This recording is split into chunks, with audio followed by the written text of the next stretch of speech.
Di Sahih Muslim ini nomor urut 630 mensunahkan bacaan Allahu Akbar kabira walhamdulillahi katsira wa subhanallahi bukratan wa asila. Hadis Sahih Muslim, sunnat iftitah kabira.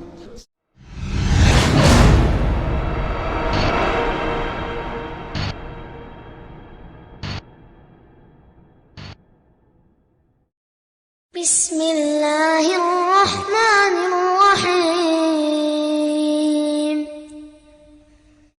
Assalamualaikum warahmatullahi wabarakatuh. Ini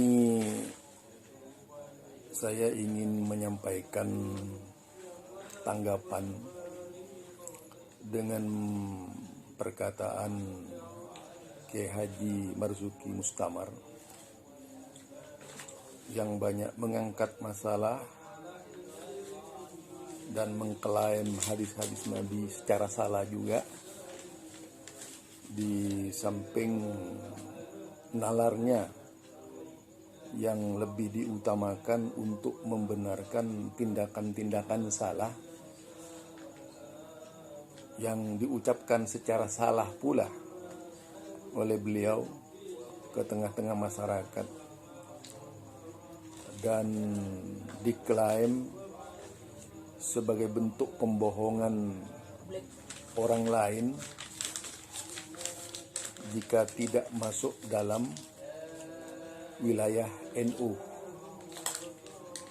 Menurut saya ini terlalu jadul cara berpikirnya.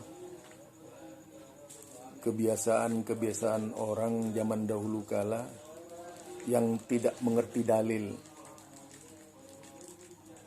Padahal kalau mau lebih teliti lagi penyampaian beliau ini, mestinya lebih melihat pada kitab-kitab syarah yang disusun oleh kalangan ulama-ulama. Di samping pula perlu melihat sejarah perjalanan dari Islam itu sendiri, sehingga mengetahui persis apa yang disampaikan itu benar atau tidak. Saya mulai dengan yang pertama, yaitu terkait dengan iftitah. Memang benar ucapan Muslim itu sebagaimana yang disebutkan oleh Pak Kiai, yaitu bahwa ada seorang sahabat Nabi mengucapkan Allahu Akbar kabira walhamdulillahi katsira wa subhanallahi bukratan wa asila, sampai di situ saja, titik. Dan tentu itu perkataan sahabat yang mendapatkan takrir dari Rasulullah sallallahu alaihi wasallam, bukan datang dari Rasulullah sallallahu alaihi wasallam.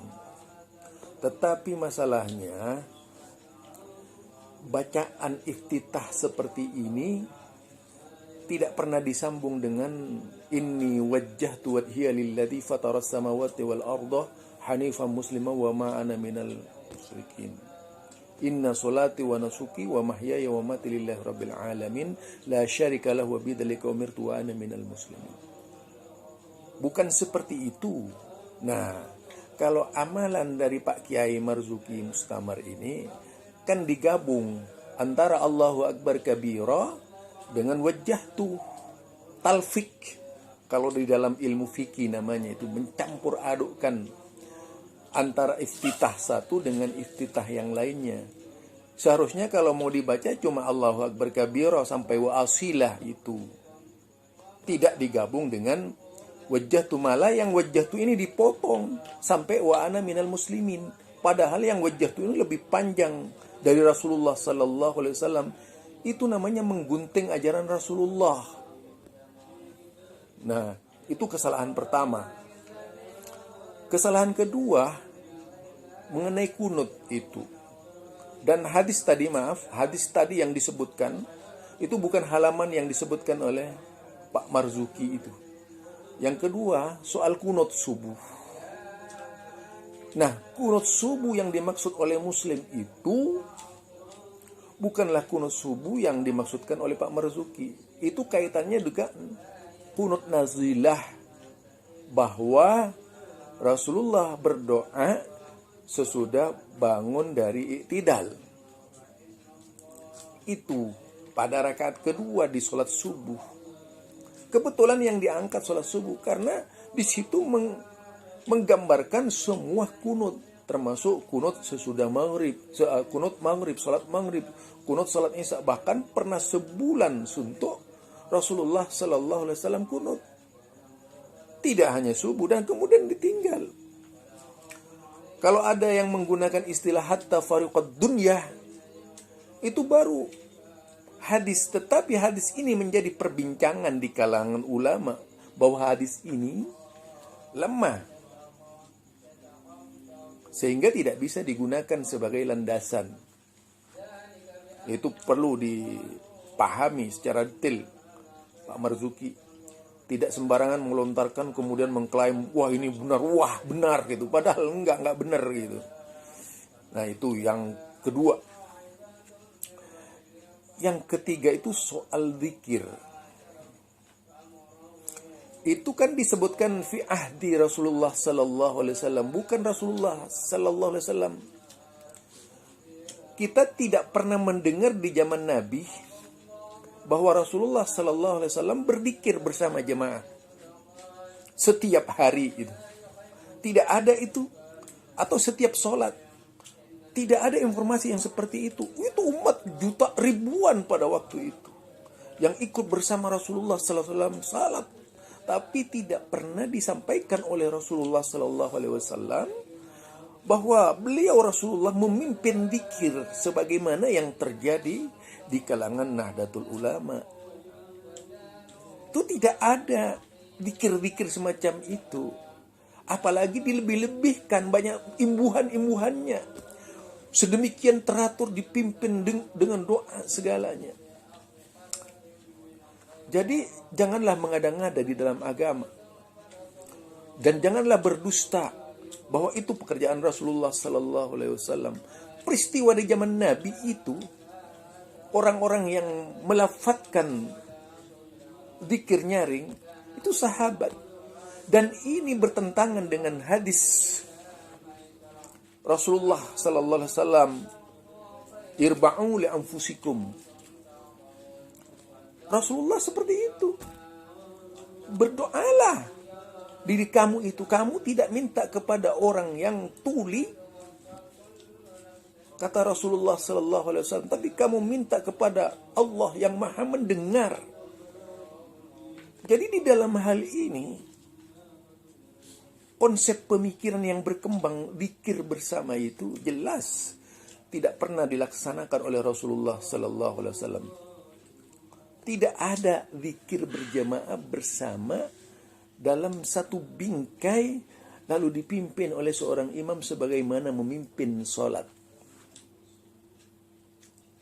Kalau Imam Syafi'i mengajarkan Pak Kiai, itu tidak terjadi terus-menerus dalam zikir Imam Syafi'i. Silahkan cari itu Pak Kiai.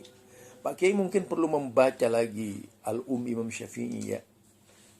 Jadi di dalam kitab Imam Syafi'i itu perlu dibaca secara tuntas. Iftitah Rasulullah sallallahu alaihi wasallam seperti apa ada iftitah NU yang sesuai dengan Imam Syafi'i itu. Jangan-jangan Pak Kiai yang berdusta itu ya.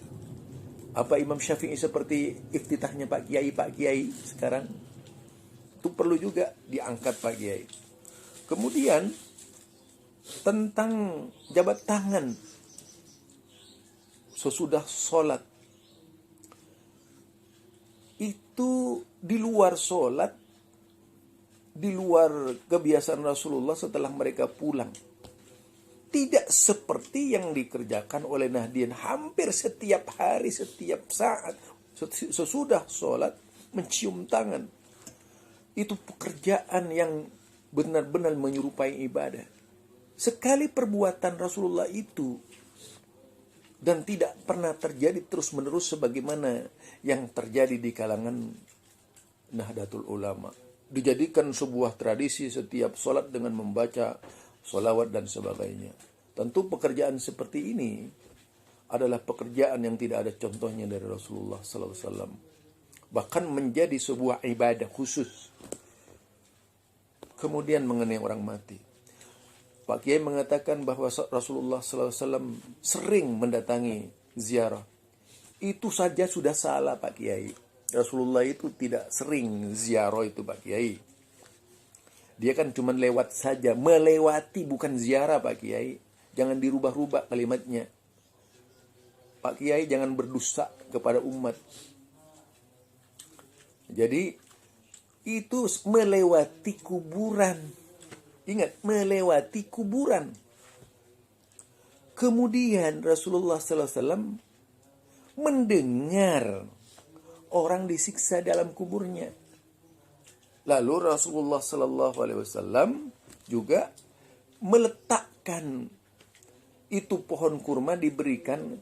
Jadi kalau sampai pohon kurma itu kering, dia akan menyebabkan mayatnya itu tidak disiksa oleh Allah Subhanahu wa taala. Mudah-mudahan seperti itu. Itu Rasul. Dan perbuatan Rasulullah ini sekali saja, tidak terus-menerus. Lah kalau yang Pak Kiai itu kan setiap hari bawa berbagai kembang dan sebagainya. Itu setiap malam Jumat lagi, kalau tidak Jumat hari Jumat pagi. Itu dari mana?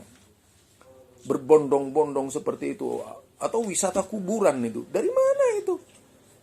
Yang menguntungkan pada biro perjalanan ke kuburan itu bisnis Pak Kiai, bukan ziarah namanya, mencari keuntungan. Jadi Pak Kiai jangan mengada-ngada di dalam Islam. Mau marah Pak Kiai, marahlah sama saya, akan saya layani Pak Kiai.